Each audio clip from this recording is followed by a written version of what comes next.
Boa noite, pessoal. Meu nome é Mirela Carla. Está no ar mais um Audiospod, podcast mais atípico deste Brasil, minha gente. Uma salva de palmas. Sejam muito bem-vindos para mais um Furando a Bolha, que a gente vai falar aqui de outros temas, além de autismo, não é mesmo? Esse quadro veio justamente para isso, para a gente furar um pouquinho a nossa bolha azul, trazer outros temas aqui. Não vou dizer que são todos os temas muito leves, não, né? Hoje a gente vai falar aqui de temas emblemáticos, mas calma lá. Antes disso, eu quero saber se você já se inscreveu no canal. Custa nada nesta vida. Dá esse apoio pro canal, minha gente. Já se inscreve, já deixa seu joinha, curte, compartilha. Quanto mais vocês participarem aqui, mais as plataformas vão entender a relevância desse assunto e recomendar para mais e mais pessoas, tá bom? Falando em apoio, eu quero falar com vocês sobre o IEPSIS. O IEPSIS é o Instituto de Capacitação de Pais e Profissionais sobre autismo e demais transtornos assim, do neurodesenvolvimento. Vamos dar uma olhadinha.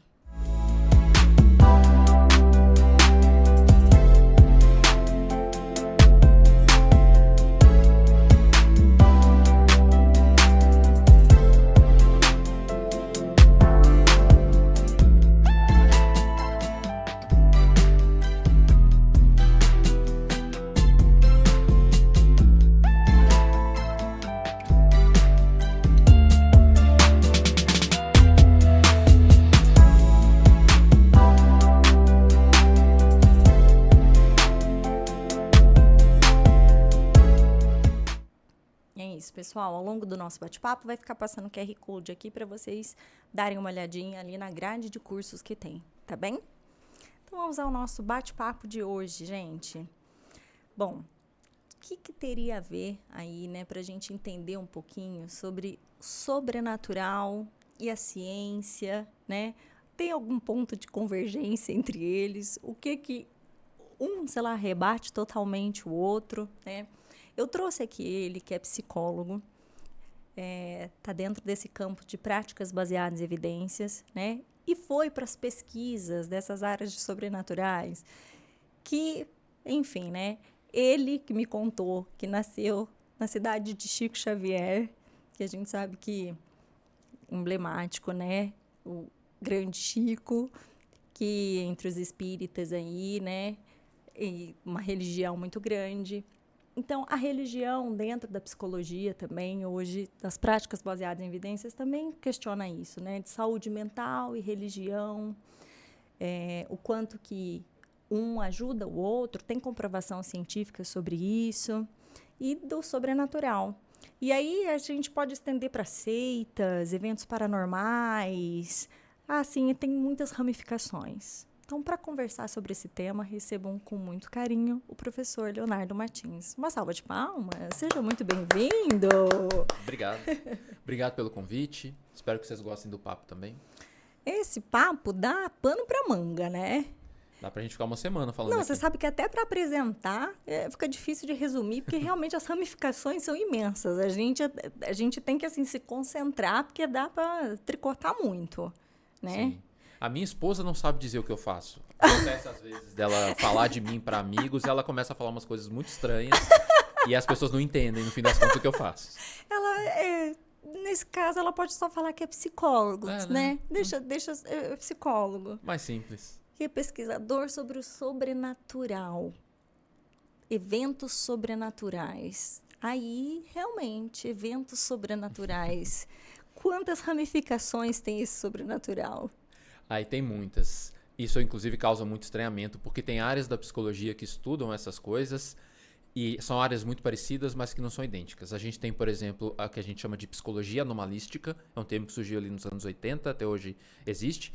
É uma área temática da psicologia, igual a psicologia do esporte, psicologia do trabalho, psicologia clínica. Não tem a ver com uma teoria, tem a ver com um assunto. Tá. Então, a psicologia anomalística estuda as chamadas experiências anômalas, que são essas experiências estranhas que boa parte das pessoas vai estranhar, muita gente acha que não existe, outros vão achar que existe. Então, todo esse domínio do que a gente na cultura chama de sobrenatural, paranormal, a psicologia anomalística está interessada. Mas em entender que processos psicológicos podem estar por trás, se a gente consegue ou não explicar essas experiências através dos mecanismos psicológicos que a gente conhece. Tudo isso está nesse pacotão da psicologia anomalística. Mas a gente tem também a psicologia da religião, que é a mesma coisa, é uma área temática, não tem a ver com uma teoria específica, que estuda as experiências e crenças religiosas. Mas não necessariamente a mesma coisa, porque tem experiências religiosas que não são ligadas ao paranormal óbvio. Por exemplo, rezar de manhã. Se você acorda, faz a sua oração e vai trabalhar, a não ser que Deus responda, a princípio é uma experiência subjetiva que você teve. A psicologia da religião está interessada em entender, por exemplo, por que as pessoas rezam e qual é o efeito disso na vida delas, no bem-estar subjetivo. Isso é a psicologia da religião. E a psicologia anomalística está interessada em coisas que às vezes também não são religiosas, pelo menos a princípio. Por exemplo, o chupa-cabras. Não sei se todo mundo que está ouvindo a gente, está assistindo, lembra do chupa-cabras? Eu acho Anos que 90 sim. ali. Acho que o meu público é meio balzaquiano pra cima, entendeu? Então acho que o pessoal aqui super tá por Lembra, dentro né? do chupa-cabra, eventos de abdução, Sim. né? Aquela coisa toda. ET de Com Varginha. certeza. Então, se a coisa é mais pro lado do paranormal, alguma coisa assim, que pode ou não ser religioso, por exemplo, uma cura supostamente milagrosa, a psicologia anomalística está interessada, e a gente tem a psicologia da religião, que estuda as crenças e experiências religiosas, tendo elas ou não relação com o paranormal óbvio, como eu dei o exemplo da oração. E tem outras áreas que estão ali orbitando. Tem a ciência da religião, que é uma área um pouco mais ampla, não é só a psicologia da religião. Tá. Tem a ciência cognitiva da religião, que é dentro desse pacotão da ciência da religião, uma galera que tem uma pegada mais cognitivista, e aí vai estudar os processos cognitivos envolvidos na religião, sabe? Então tem várias áreas ali se interpenetrando como se fossem irmãos ou primos, mas que não são exatamente a mesma coisa. Entendi. Eu não sabia nem que tinha psicologia da religião. Assim, e isso é uma especialização que vai fazer? De pesquisa, no caso, assim, É uma área de pesquisa. área de pesquisa. Uma área de pesquisa com desdobramentos em várias áreas, como na clínica, por exemplo. Se um paciente chega com uma Tá. demanda religiosa, como você vai lidar com isso? Se o paciente vira e fala, ó, eu ouço vozes, minha família diz que é mediunidade, eu não sei bem, eu acho que é um transtorno mental, o que eu faço? Já recebi pacientes com relatos desse tipo. Tá bem. Ou então, outra coisa também ligada à religião. Ah, eu quero me divorciar, tô infeliz no casamento, mas o pastor fala que é pecado, o que eu faço? Então, essas áreas estão ali na psicologia da religião. A gente está interessado em entender essas coisas, o manejo clínico, se tem relação com saúde mental ou não. Então, são áreas que, na USP, por exemplo, a gente tem um laboratório nosso, que é o Laboratório de Psicologia Social da Religião. É mais uma sub-área, tá? Dentro da psicologia da religião, a partezinha que estuda os fenômenos sociais ligados à religião. Tem um laboratório lá, foi fundado pelo professor Geraldo Paiva, que é um dos que trouxeram a psicologia da religião para o Brasil. Grande abraço, professor Geraldo, se ele estiver ouvindo a gente. Gente, que legal. Então, são áreas muito amplas, eu participo de todas elas, eu tô toda ali infiltrado em uma ou outra, em algum lugar. Gente, isso é muito importante, né? Eu nunca tinha parado para pensar sobre isso, né? Mas porque realmente são pesos muito importantes. Como é que você vai orientar aquela pessoa que veio te buscar com aquele problema, né? Ela tá com aquele problema. E aí você tem que considerar culturalmente o peso que aquilo tem, socialmente, a representatividade da religião na vida daquele indivíduo. Como é que você vai orientar se você não entende o impacto, né, que tem na vida daquela pessoa? Você não pode dar sua opinião pessoal. Você tem que entender, né, assim, e de novo, tem que ser uma opinião. Você tem que ter uma estrutura de científica mesmo para conseguir. Você precisa de procedimentos que te orientem, porque senão é muito achismo. O que você está fazendo ali com aquela pessoa? Um bate-papo, uma conversa com um amigo, assim, uma conversa de bar? Sim. Não é? Senão é muito solto, né? Sim. E um dos problemas é que a graduação da psicologia no Brasil quase nunca prepara os meus colegas, para trabalhar com isso no consultório. E aí ocorrem várias coisas, desde num extremo isso que você falou, pode virar um bate-papo, pode virar espaço para proselitismo.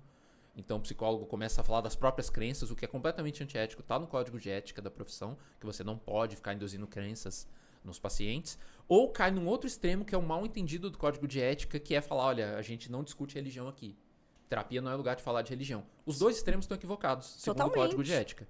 O que você pode fazer é trabalhar aquela demanda a partir do que o paciente está trazendo. É diferente de você virar e falar, como a gente já vê alguns colegas de vez em quando fazendo, isso é um problema ético grave, isso aí que você tem um problema espiritual, você devia ir na igreja, você devia tomar um passe, qualquer coisa assim.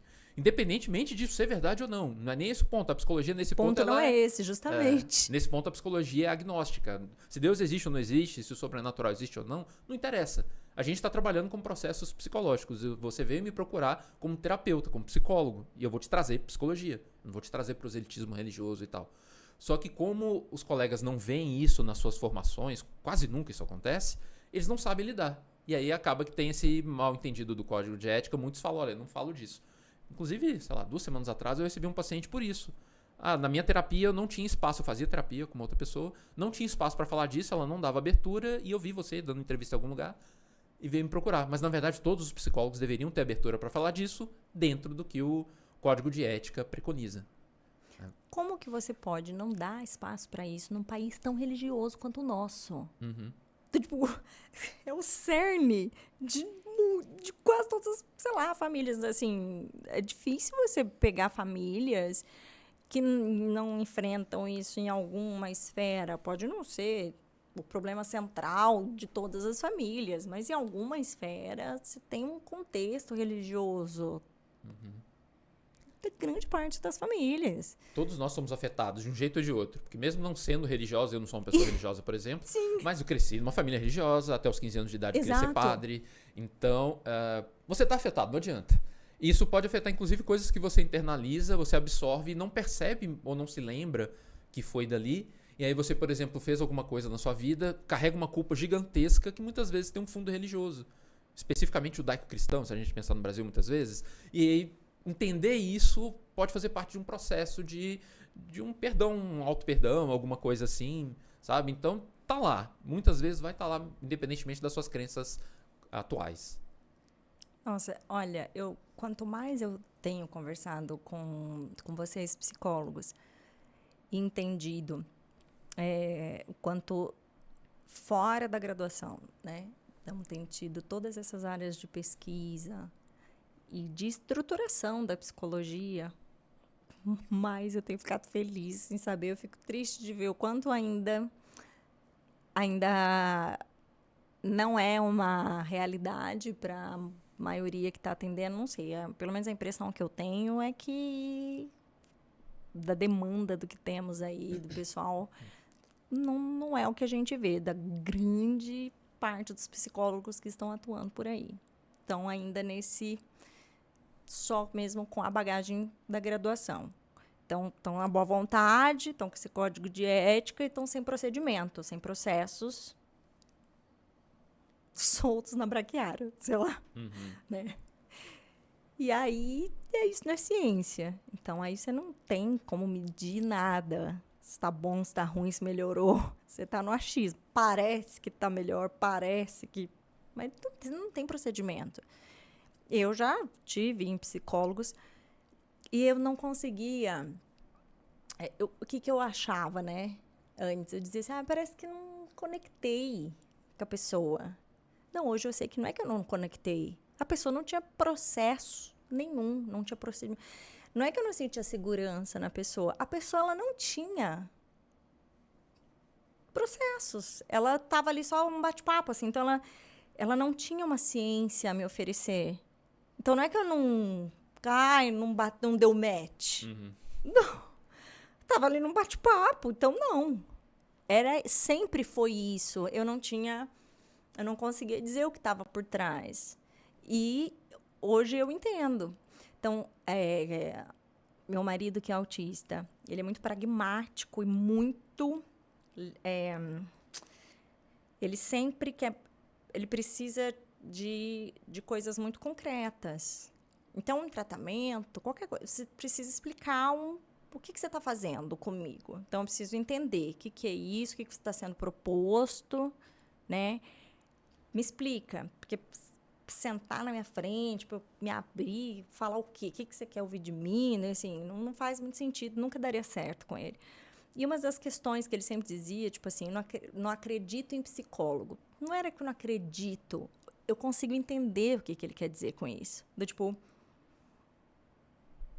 vou me abrir, não é me abrir, não era sobre se abrir ou não. Ele não tem nenhuma dificuldade de se abrir, pelo contrário. Ele não sabe quando ele não pode não se abrir, tipo, não guarda isso, não fale sobre. Tipo, não convém.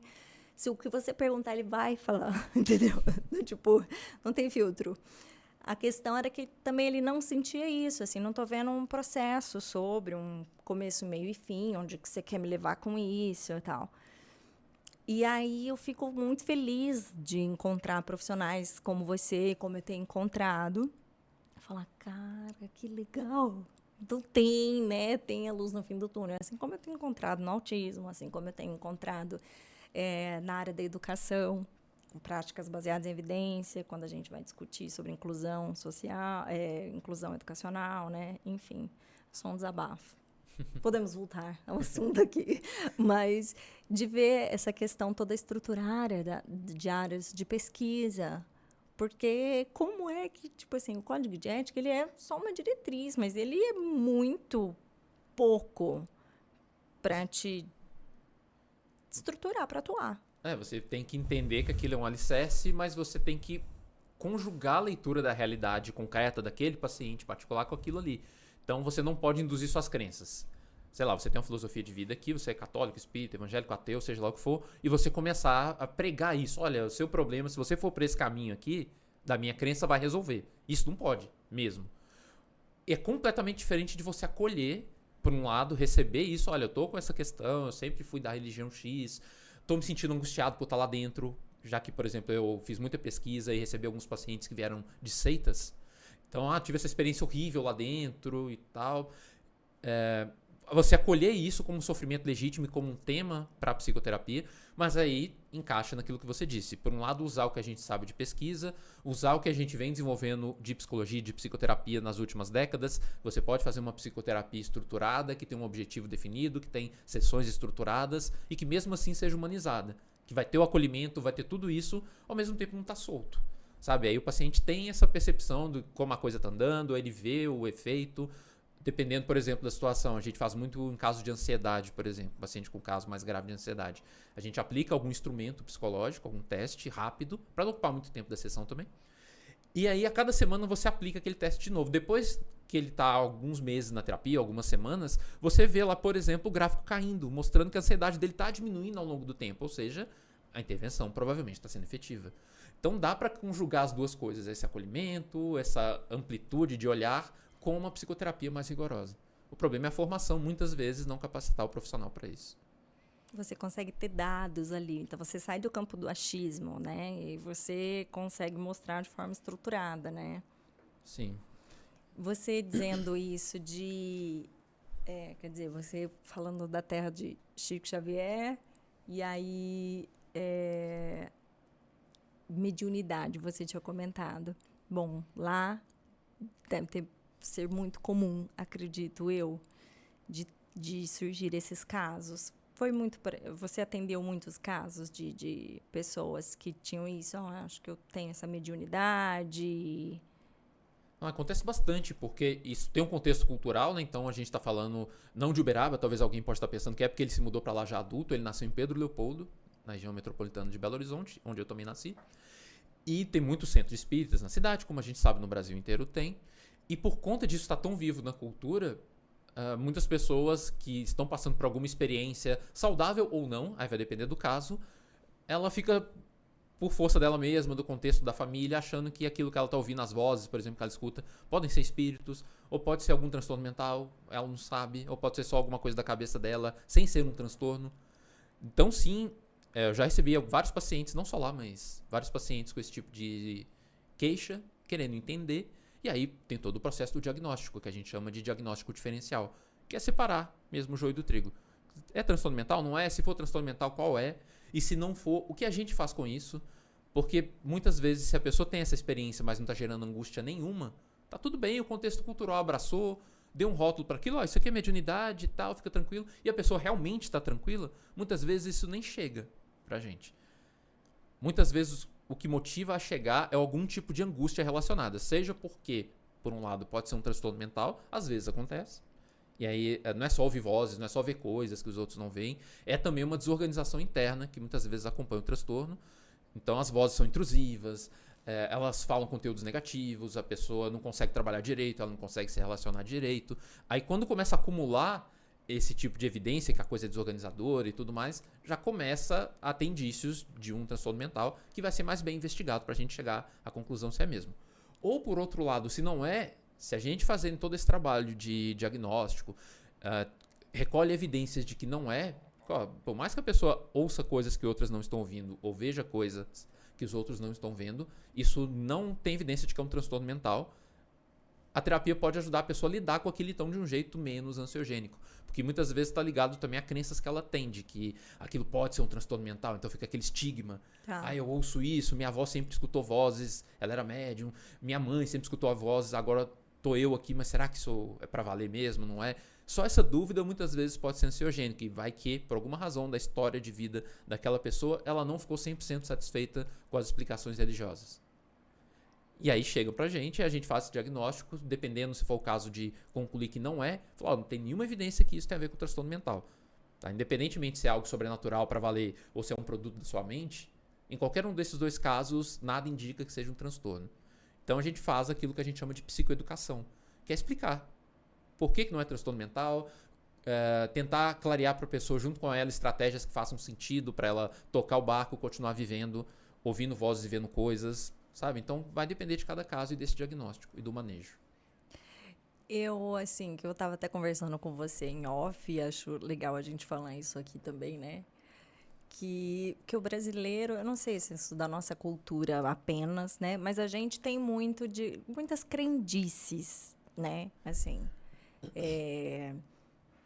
e eu até aqui como canal, eu tenho muito isso na parte do autismo. Aqui no caso do Furando a Bolha, que eu tenho até o propósito até mais de entretenimento, no caso, não tenho esse compromisso tão arraigado. Mas quando eu trago questões, conteúdo de autismo mesmo, e transtornos do neurodesenvolvimento, aí eu tenho um compromisso muito absurdo de trazer questões científicas.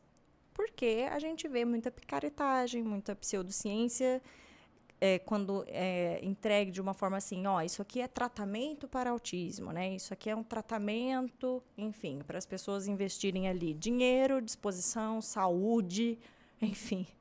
E não, aquilo lá é só charlatanismo mesmo. Que eu já vivenciei, porque a gente fica muito vulnerável, né? Então, você tá ali com aquela mãe desesperada, recebeu o diagnóstico, falarem, enfim, você vai investir dinheiro nisso, aqui teu filho vai falar. Uma das grandes dores no autismo, muitas vezes, é o atraso de fala, ou não saber se a fala vai vir ou não, se o filho vai falar ou não, enfim. Então, eu sempre tive muito essa questão. Mas, por outro lado, que eu ainda estava brincando, falei, nossa, eu posso, né, querer trazer só ciência e gostar de ler sobre o meu signo, por exemplo, né? Até que ponto eu fico presa, assim, eu fico, ai, meu Deus, eu quero só trazer ciência e eu amo a Márcia Sensitiva, quero ver coisas da Márcia, posso me divertir com a Márcia Sensitiva? Eu sou uma hipócrita, meu Deus, e tal. E aí essa questão da ciência, pseudociência, que existe um tolerável para isso, existe um consumo seguro, e o que é, e esses conceitos todos, né? O que a gente pode falar para o pessoal de casa sobre isso?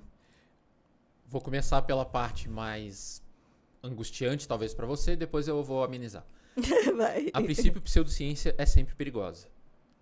Porque muitas vezes ela te acostuma com certos pilares dela, com certos princípios, e você muitas vezes vai aplicar esses princípios em outras áreas. Vou dar um exemplo das teorias da conspiração. Muitas delas são baseadas em coisas pseudocientíficas e tal. Quando você compra, por exemplo, uma teoria da conspiração, por exemplo, aquela terrível de que vacinas causariam autismo, por exemplo. Quando você compra essa ideia, o que vem junto no pacote? Desconfiança em geral em relação à ciência, porque está tudo amarrado ali, né? Os mesmos cientistas que fazem as vacinas são aqueles que, as agências que financiam essas pesquisas, financiam outras tantas pesquisas. Sim. Se os cientistas estão escondendo isso, o que mais que eles estão escondendo? Então, começa a plantar essa mentalidade de desconfiança em relação à ciência, uma mentalidade antissistema de que todo mundo que fala contra a ciência talvez esteja certo, e aí você abre a porta para um monte de pseudagens e coisas terríveis que a gente vê aí. Então, nesse sentido, é que a pseudociência acaba sendo sempre perigosa. Fora que não tem evidência para aquilo, que muitas vezes você troca um tratamento que funciona, ou que tem uma probabilidade maior de funcionar, por outro que não tem evidência nenhuma. E normalmente não funciona. Até porque normalmente a chance de uma terapia nova funcionar, tem uns dados de pesquisa sugerindo isso, que é baixíssima, pelo que a minha memória está me dizendo aqui, se ela não falhar. Fizeram uma pesquisa bacana sobre isso. Dos novos tratamentos propostos para tudo por aí, a margem de tratamentos que se mostra eficaz depois de pesquisa é mais ou menos 1,3%. Ou seja, se você pega um negócio que não tem evidência, a princípio, falando de forma bem geral, você tem aí 98,7% de chance de estar comprando um negócio que não funciona. A princípio, se você olhar os detalhes, essa porcentagem até aumenta, porque você tem a questão da razoabilidade científica. Então, se a tal da terapia nova, seja lá o que for a técnica oferecida, ela fura com coisas muito básicas do que a gente já sabe sobre como a natureza funciona, a chance disso não funcionar é muito grande. Além de tudo, além de faltar evidência, ainda falta razoabilidade. Tá. Então, nesse sentido, a pseudociência, as teorias da conspiração são sempre dignas de serem combatidas. Perigosas. Esse é um ponto. E vamos deixar bem claro, pessoal, assim, vacina não causa autismo, tá bem? Vamos deixar, assim, não causa autismo. Vacina não causa autismo, certo? Ponto. Triste a gente ter que lembrar isso em 2025, não né? Que vacinas não causam autismo. Isso. Tá. Cara, e vou te falar, eu tava vendo esses dias mais um perfil, novamente, de um médico. De novo. Eu falei, mas de novo? Mas eu vou ter que catar esse cara na saída? Eu vou ter que voltar pro... Vou te pegar na saída, hein? Eu vou ter que fazer, não sei o quê. Vai ter que, sei lá. E aí, de novo, pessoas me mandando, sabe? Eu falei, meu cara... Mas que luta ingrata, sabe? Assim... E aí eu fico... Assim, só que aí eu fico com medo, né? Do quanto que eu posso fazer brincadeirinha. Porque, às vezes, algumas outras coisas parecem mais inofensivas do que uma coisa desse tipo. E outras, quando fazem... dieta do autismo. Não, gente, também não existe dieta do autismo. Não sei, algumas coisas pra mim me parecem mais sérias do que outras que, às vezes, eu faço brincadeira. Mas eu fico assim, não sei, às vezes pode ser ignorância minha. Então, de novo, mais uma vez... Vacina não causa autismo. Obrigada. Podemos voltar. Continuemos, né? Mas, ao mesmo tempo, tem um outro detalhe importante. Por um lado, se pseudociências são perigosas, as teorias da conspiração são sempre perigosas, etc., a fronteira do que é pseudociência, ela é uma coisa sempre que tem que ser pensada. Tem casos que são muito óbvios, tá? Então, o pessoal mistura física quântica com processos de cura e tal. Aí já é mais claro porque... na maioria das definições de pseudociência, qualquer coisa que use conceitos da ciência ou diga que é ciência, mas fura com vários princípios da ciência, já é pseudociência. Tá? Então pega conceitos da física lá, totalmente fora de contexto, totalmente descontextualizados, porque a gente está falando de uma realidade subatômica muito específica ali, quando você usa aqueles conceitos de emaranhamento quântico, etc, etc, e traz isso para sua saúde, por exemplo, para, sei lá, uma alimentação quântica, qualquer coisa, aí já é mais fácil ver como pseudociência. Outros casos mais sutis, isso tem um lado histórico, então tem algumas coisas que antes eram consideradas ciência e hoje são consideradas pseudociência. Tem coisas que podem ter começado como pseudociência e depois caminhem para ciência conforme a evidência surjam. Tem a tal da protociência, que é um negócio que está até no furando tanto com os princípios da ciência, mas não tem evidência. Que é esse? Protociência? A protociência é como se fosse... um embrião de ciência, falando bem grosseiramente. É um negócio que ainda não é ciência, porque o método não está tão redondinho, não tem boas evidências, mas tem um mínimo de razoabilidade naquilo ali. Sabe, o mínimo? Tá, vamos olhar isso mais a fundo? Então, às vezes, alguns autores usam esse conceito de protociência para algumas áreas. Então, por um lado, tem áreas que são muito claras, que é pseudociência, mas tem outras coisas que são mais sutis. E aí existem diferentes definições de pseudociência.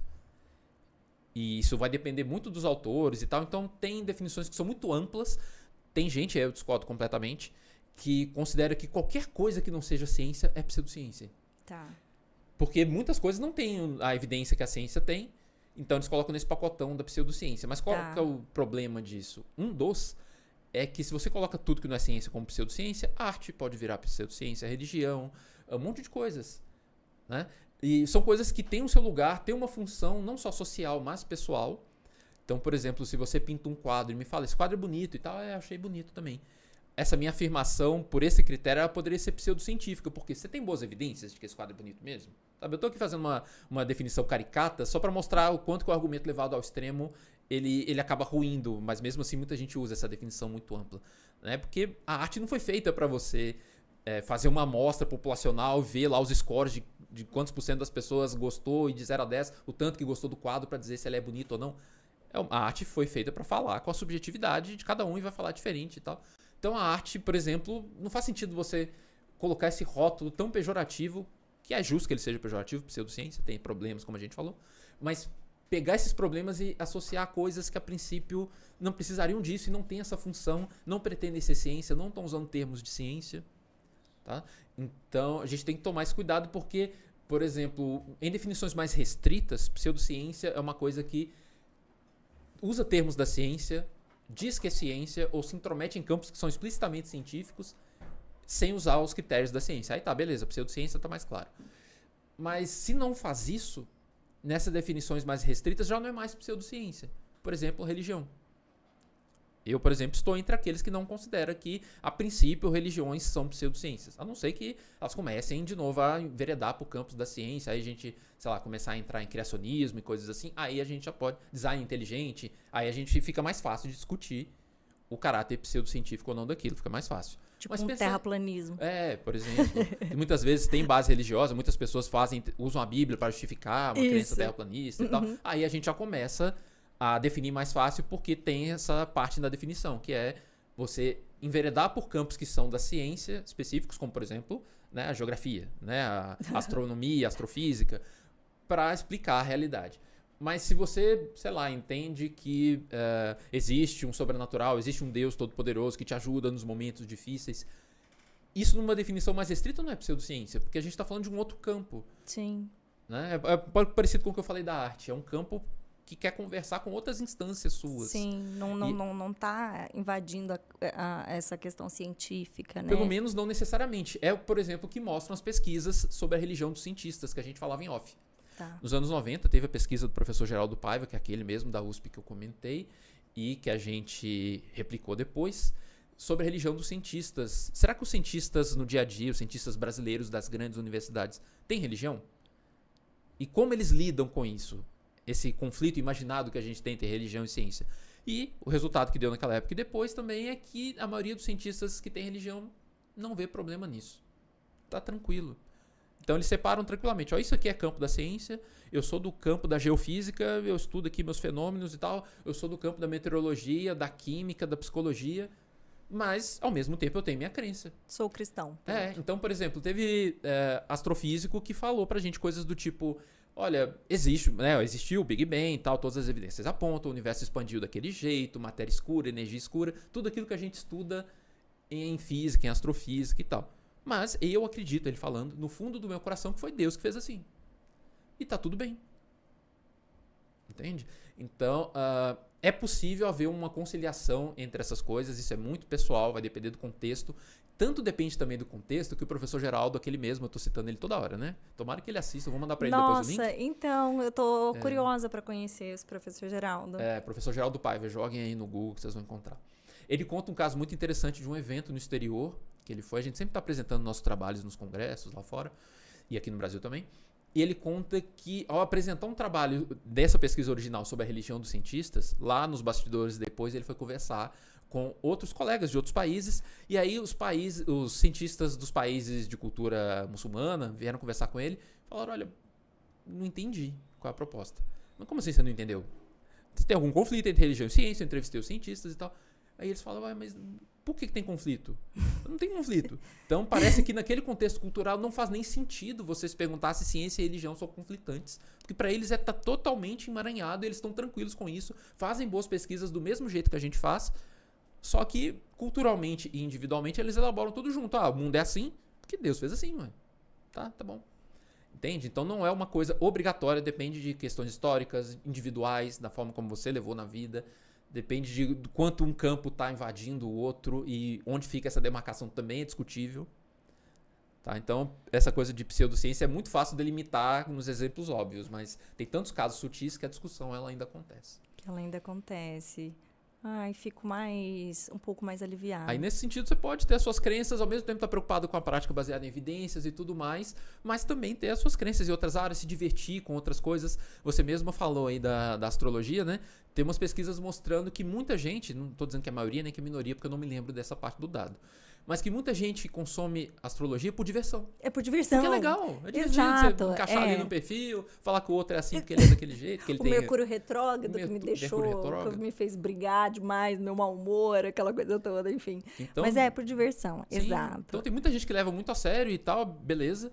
Ao mesmo tempo tem muita gente que consome por outras razões. Tem até, pensando nesse conflito ocasional e não necessário entre religião e ciência, a gente vê os ateus, por exemplo, né? Você até brincou em off que todo cientista é ateu, né? E eu te contei do dado da religião dos cientistas, você se surpreendeu. Tem vários tipos de ateu e as pesquisas mostram isso. A gente está tentando ver no Brasil se os tipos encontrados lá fora também se repetem aqui. Um dos tipos de ateu é o que a gente chama de ateu ritualista. É o ateu que ele é ateu, não acredita no sobrenatural, mas ele gosta de rituais religiosos. Ele gosta, por exemplo, de ir na missa, ele acha legal. Ele se sente bem ali, o padre fala umas coisas legais. Ou ele vai numa gira, ele vai no centro espírita tomar passe às vezes. Ele acredita que tem um espírito ali? Não. Mas de alguma forma ele acha gostoso, acha legal. O ritual. Então, para você ver como que essa fronteira muitas vezes ela é borrada. E muitas vezes tá tudo bem. Olha, isso é bem reconfortante. Porque, na verdade, na vida, tudo pra mim que fica querendo muito delimitar isso pra cá ou isso pra cá, me deixa um pouco desconfortável. Porque eu acho que na prática, no dia a dia, nós, seres humanos, somos todos meio assim, sabe? Como que fala? Acho difícil essas coisas muito estanques, ou muito isso, ou tudo aquilo, sabe? Assim, não sei. Acho que o ser humano, ele é uma coisa flutuante mesmo, assim, sabe? E às vezes até você que não acredita naquilo, daqui a pouco você perdeu um negócio em casa e fazendo, sei lá, coisa pra São Longuinho pra achar um negocinho, sabe assim? Né? Tipo, e isso não te resume necessariamente em algo, sabe? Mas, de novo, óbvio que isso não se aplica quando a gente está falando... Porque os riscos da pseudociência, quando ela já... E aí, de novo, de forma óbvia, quando você está falando em questões de saúde, isso você está entrando, obviamente, na questão da ciência para substituí-la, né? Tentando tirar práticas que, de fato, fariam, né, toda a diferença na vida daquele indivíduo, enfim. Na área do autismo, quando a gente entra nisso, aí você tem ali o pessoal que tá te falando todo baboseira, bonitinha, o lado bom do autismo, que eu ainda não descobri, não existe, gente, desculpa. O pessoal fica querendo romantizar, não existe lado bom de transtorno mental nenhum. Você tem um lado bom da vida, isso é o que eu penso, tá? Aquelas que querem impor a sua verdade. Mas, assim, é uma visão mais prática que eu tenho, assim. Você tem um lado bom da vida como um todo. Tudo tem um lado bom, um lado ruim da vida. De um dia você tira coisas boas, você tira coisas ruins. Mas de um transtorno mental, um transtorno neurológico, ele é só prejuízo. Ele é uma coleção de prejuízos. E aí você vai aprender a criar repertórios, você vai aprender a contornar. Mas para de querer romantizar as coisas. Romantizar, para mim, é só perda de direitos, é só você não ter o enfrentamento necessário do que precisa, é você... Ainda mais a gente na comunidade, quando a gente briga justamente por direitos, por espaços, entende? Então, me incomodam esses discursos... Ai, cor-de-rosa, assim, nossa, eu fico doida com uma coisa dessa. E, de novo, isso não tem nada a ver com falta de aceitação, ou com, ai, não aceito, ou falta de orgulho próprio. Não tem nada a ver uma coisa com a outra. O pessoal, pra mim, confunde lé com cré.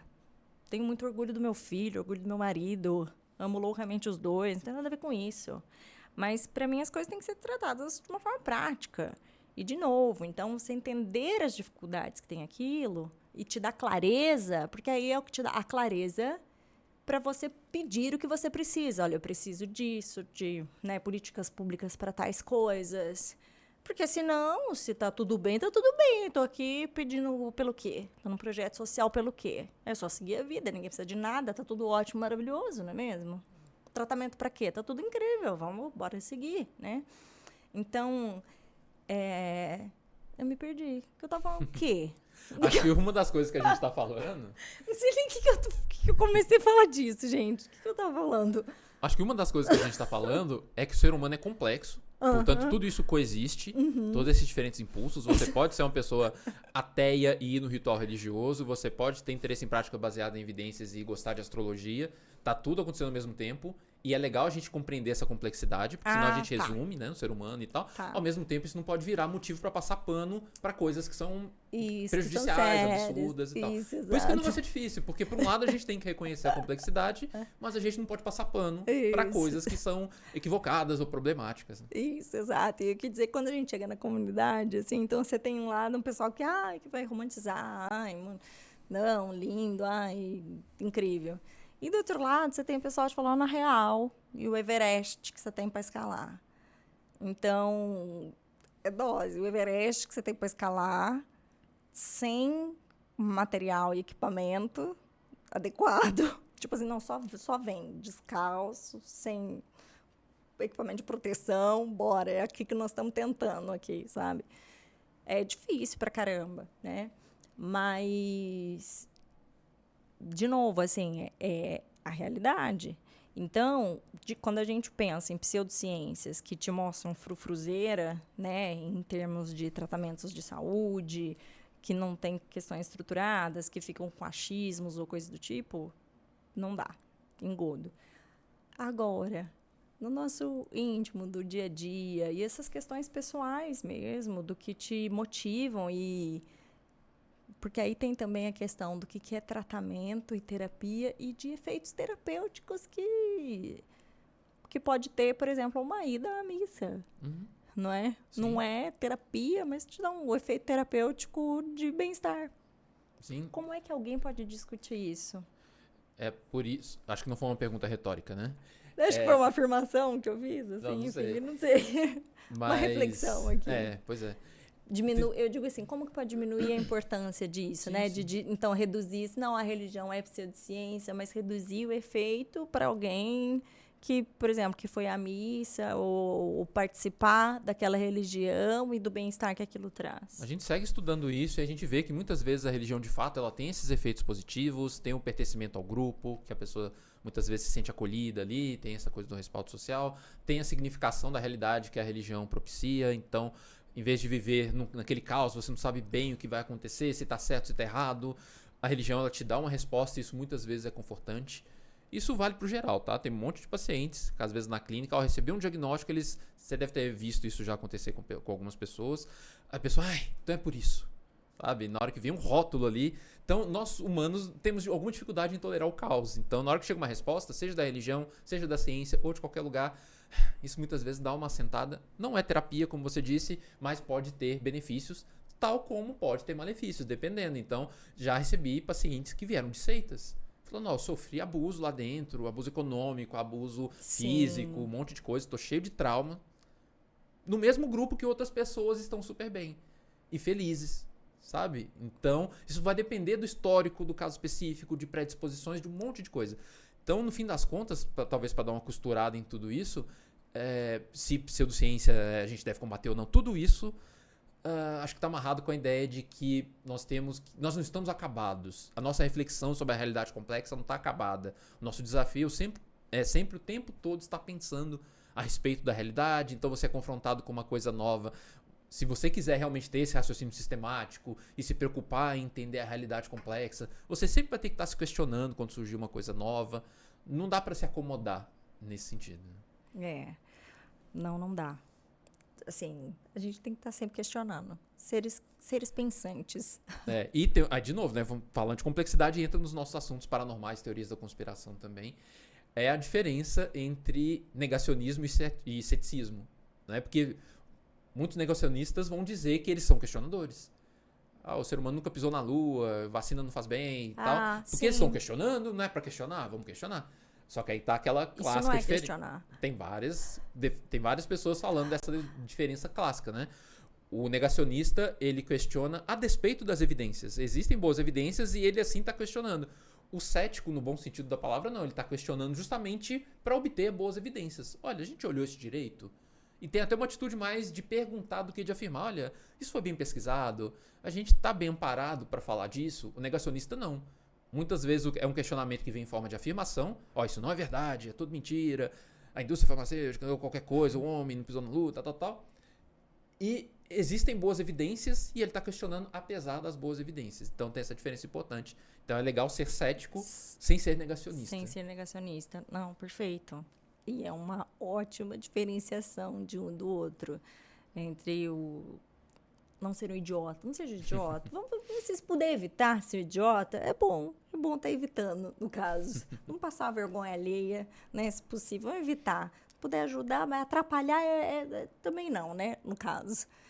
A gente pensando nos eventos sobrenaturais aí, você pesquisando, né? Entrando aí agora nessa seara. Pensando em seitas. Quais eventos mais assim emblemáticos que surgiram assim para você vinculados a seitas, por exemplo? Recentemente a gente teve um crime de uma mãe que acho que foi com um bebezinho dela, não foi? Da decapitação? Da decapitação. Esse caso é terrível, nossa senhora. Onde que foi? Eu não vou lembrar os detalhes, porque eu fui convidado para falar desse caso, talvez você tenha me visto lá, por isso que você está pensando nesse caso. Eu não me lembro dos detalhes de onde que foi. Não, mas tudo não bem. Não sei se foi no sul do Brasil, já esqueci. Tá, mas tudo bem. Mas a mãe decapitou a criança, não é? E aí depois, assim, eu não acompanhei também esse caso, para dizer... Mas do pouco que eu vi, estava dizendo que era por conta de uma seita. Mas eu não sei se isso era só uma desculpa. Porque, às vezes, também colocam isso como se fosse uma seita, tipo, sei lá, enfim... Não sei se tem vários nomes de seitas satânicas ou coisa do tipo assim, de rituais satânicos. Mas, às vezes, nem é isso. Aquela pessoa nem pertence a isso. Era só uma desculpa, mas, como você disse, obscura. Isso pode acontecer, muitas vezes acontece. Eu tô puxando de memória, tá? Porque eu fui convidado para falar desse caso e descobri bem recentemente para ver. Pelo que eu me lembro, a mãe deu uma pesquisada em algumas coisas ligadas a temas obscuros e tal. Então, por isso que foi feita a conexão. Mas uma coisa bem improvisada. Superficial, bem né? superficial, sabe? E a gente vê casos em que a coisa é mais intrincada mesmo, é mais complexa. A gente, academicamente, tem evitado usar termos como seitas. Sabe? A gente fala isso no popular, às vezes eu falo nos podcasts e tal, porque fica fácil de entender. Sim. Porque tem a definição clássica, né? Aqueles 3 termos clássicos, culto, seita e religião. E aí tem a distinção tem antiga. Essa distinção, então. Tem, mas que a gente está evitando usar porque a gente viu que a coisa não é tão separadinha assim. Religião é aquela coisa mais mainstream, é aquele grupo principal, culturalmente consolidado, todo mundo reconhece, sabe que tem aquela autoridade que é o líder, tem um rebanho com sua teologia bem clara. Se um pedacinho daqueles seguidores se separa e funda um grupo novo com crenças relativamente diferentes, aquilo é uma seita. É como se fosse pensar até no radical, né, de sectário, né, separar, seccionar. Então pega um pedaço daquilo, separa, viraria uma seita, um grupinho menor. E aí, inclusive, a gente vê, às vezes, uma igreja evangélica chama outra de seita, porque ela se separou de uma outra maior, né? Então, nós somos a religião, essa galerinha aqui é seita. Aí tem o juízo de valor pejorativo, né? Como se fosse um negócio menor, sem importância. Sim. E culto seria um negócio que não teve esse processo de se separar de um grupo maior. É um pessoal que se juntou com uma teologia muito própria, um negócio muito diferentão do que naquela cultura acontecia. Só que aí, quando foi ver na prática, essa fronteira não é tão clara. Sabe? Grupos que, por exemplo, antes eram chamados de seitas, ficaram grandes o suficiente e acabaram se tornando uma religião dominante. Ou então, a proximidade entre aquele grupo maior e o grupo menor, que seria chamado de seita, era uma proximidade muito grande. Então, na verdade, ali aquela fronteira era irrisória, sabe? Tá. Então, pelo fato da coisa ser mais conectada, até o tal do suposto culto, muitas vezes ele não é tão separado assim, as pessoas estão bebendo de um monte de fontes que são parte da cultura geral ali, então ela não é tão separada assim. Então a gente não usa tanto esse termo, e aí quando surge um grupo novo, a gente não geralmente fala de seita, e sim de novos movimentos religiosos. Tá. É um termo mais polido e que não tem essa carga pejorativa. Mas na hora da gente bater um papo assim, a gente fala seita porque todo mundo entende mais ou menos que é aquele grupo com um líder forte, autoritário, carismático, pessoas muitas vezes estimuladas a se separar das outras que elas convivem, então elas são encorajadas a ficar só entre elas ali e que o resto do mundo tá errado. Então quando tem um grupinho com essas características, a gente muitas vezes chama de seita só pra ficar fácil. Nossa, eu lembro de ter assistido um documentário emblemático, aquele Jim Jones, claro, né? É um caso clássico. Clássico, daquele suicídio em massa, que Foi ele... terrível, né? E isso é uma coisa assim, aquilo é uma seita, não? Então, Seria. dentro dessa definição tradicional, sim. Seria, né? Tem todos esses elementos, dos né? Um líder elementos. super carismático e controlador, que era o Jim Jones, a tendência a se separar do resto da sociedade, e nós aqui estamos certos, a galera lá tá errada, então não precisamos nos misturar. E isso abre espaço para um monte de abusos e ideias que podem ser prejudiciais, como foi o caso ali. Mas tem outros, tem o Heaven's Gate, nos Sim. anos 90. Aqui no Brasil tem alguns exemplos conhecidos, então tem vários casos.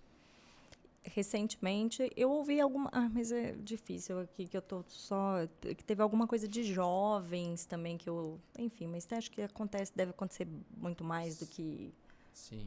o... E só tomar cuidado também para não virar um pouco parecido com o que houve nos Estados Unidos, o famoso pânico satânico, que houve nos anos 90 nos Estados Unidos, quando o pessoal começou a usar hipnose, a gente falando de outro assunto aí que eu gosto, hipnose, para tentar recuperar supostas memórias de abusos sofridos na infância da pessoa e tal. E como a gente sabe que a hipnose para resgatar memórias é ruim, porque ela cria um fenômeno que a gente chama de falsas memórias, Eu ia as pessoas perguntar começaram a se lembrar. Eu ia perguntar a hipnose, onde que ela se encaixa nisso, de ciência e pseudociência? Sim, a gente pode falar disso. Mas só para fechar o raciocínio, que senão eu também vou me perder, tá vendo? Vai. Pode acontecer também, eu me perco Tá. bastante às vezes na minha linha de raciocínio. Ai, meu Você Deus, não tá sozinho. eu sou o caos. Você não tá sozinho. Então, as pessoas começaram a relatar supostos abusos sexuais, um monte de gente foi presa, famílias foram destruídas, criou-se aquilo que foi chamado de pânico satânico, porque muitas dessas pessoas se lembraram de ter sofrido abusos num contexto de um suposto ritual satânico. Então, o pai, o tio, alguém...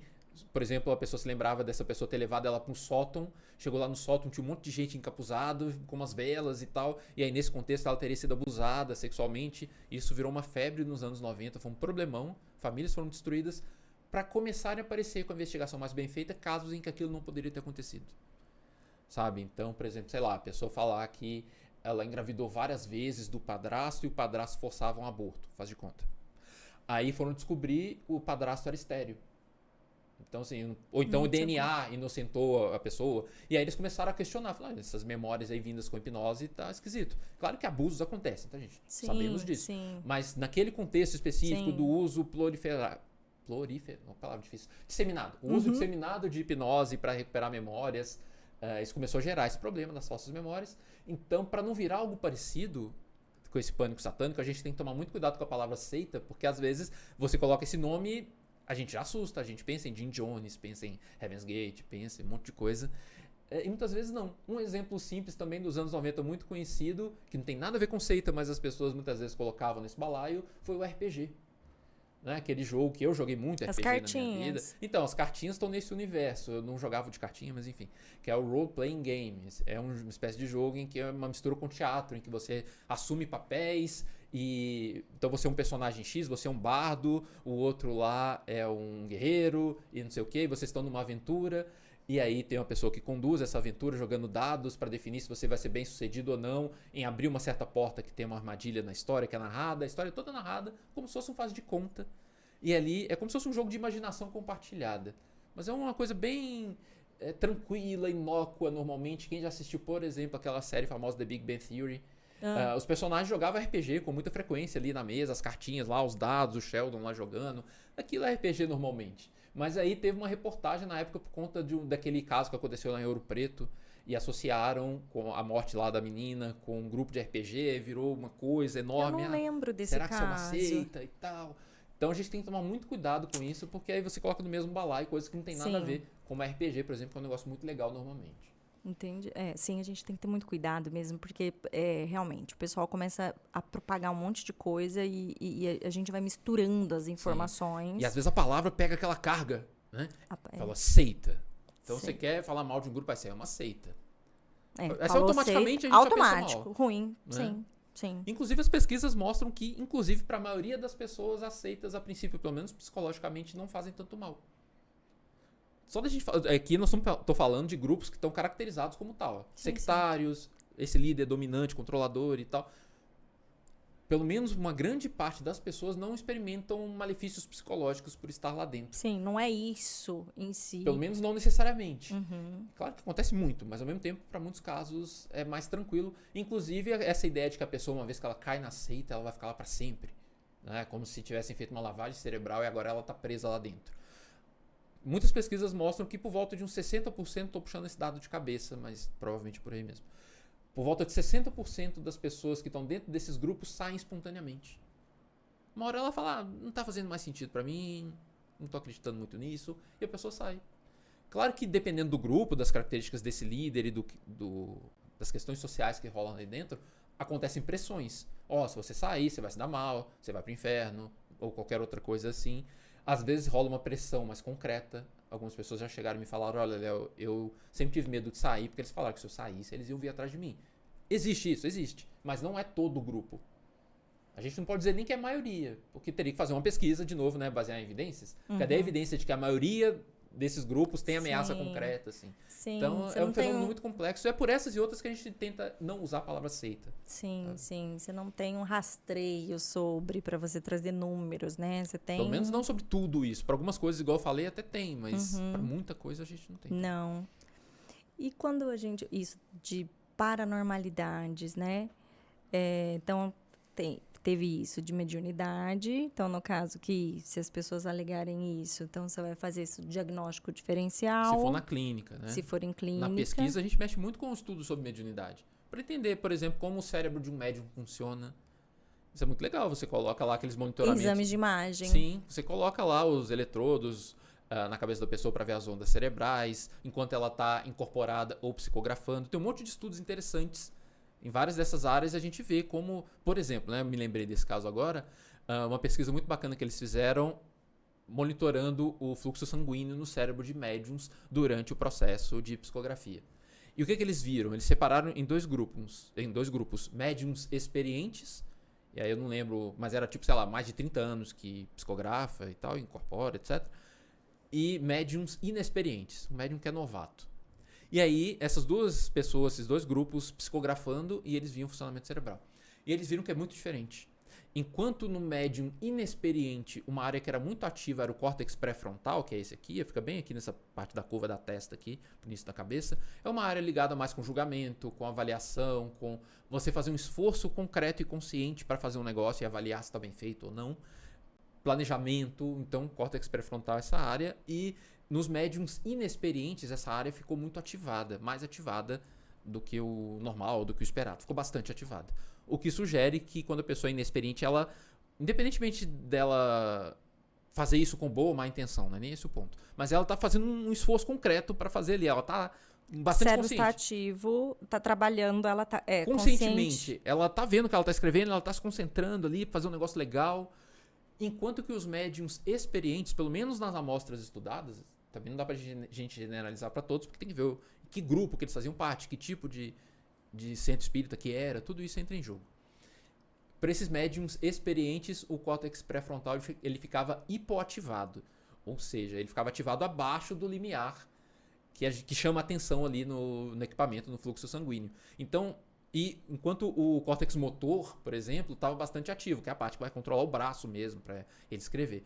Ou seja, essas pessoas, ao que esses dados indicam, elas não estavam realmente conscientemente prestando atenção e falando, não, só tem que falar disso, daquilo, outro, tem que lembrar de falar disso aqui e tal. Não, ele realmente está num estado de consciência ali, que vamos falar assim grosseiramente, em que a escrita realmente é fluida, ela sai sozinha, aquela ideia que a gente tem do médium. Né, que ele realmente está psicografando. Ele está se abstendo de, pelo menos conscientemente, fazer aquilo enquanto escreve. Isso quer dizer que espíritos estão tomando conta na hora que ele está escrevendo? Não necessariamente, pelo menos.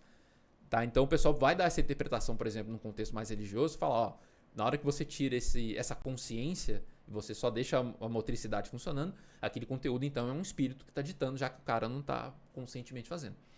Uma outra leitura que também é possível, é que ele está tão habituado a fazer aquilo que já ficou automático. Inclusive, é por isso que, dentro dessa lógica de explicação, muitas dessas cartas são muito parecidas. Eu ia perguntar isso, se os conteúdos são muito similares. Muito similares, muitas vezes. Aí fala aquela mesma coisa, eu estou bem, fala com a mamãe que está tudo bem, aqui do outro lado é assim, assim, assado. Aquelas mensagens um pouco mais padronizadas. Sabe? Mas, de novo, isso não serve para todo mundo, não serve para todos os centros espíritas. É uma pesquisa pontual. Nenhuma pesquisa sozinha resolve um campo. que tem aquilo que a gente chama de replicar os estudos, então a gente tem que repetir esse tipo de coisa em vários contextos, em várias religiões mediúnicas, porque não tem só o espiritismo, obviamente, né, de religião mediúnica, só que no Brasil a gente tem várias. Candomblé, Umbanda, Barquinha, União do Vegetal, tem um monte de coisas, Bandomblé, e lá fora a gente tem várias também que de alguma forma partem dessa ideia de contatos com espíritos.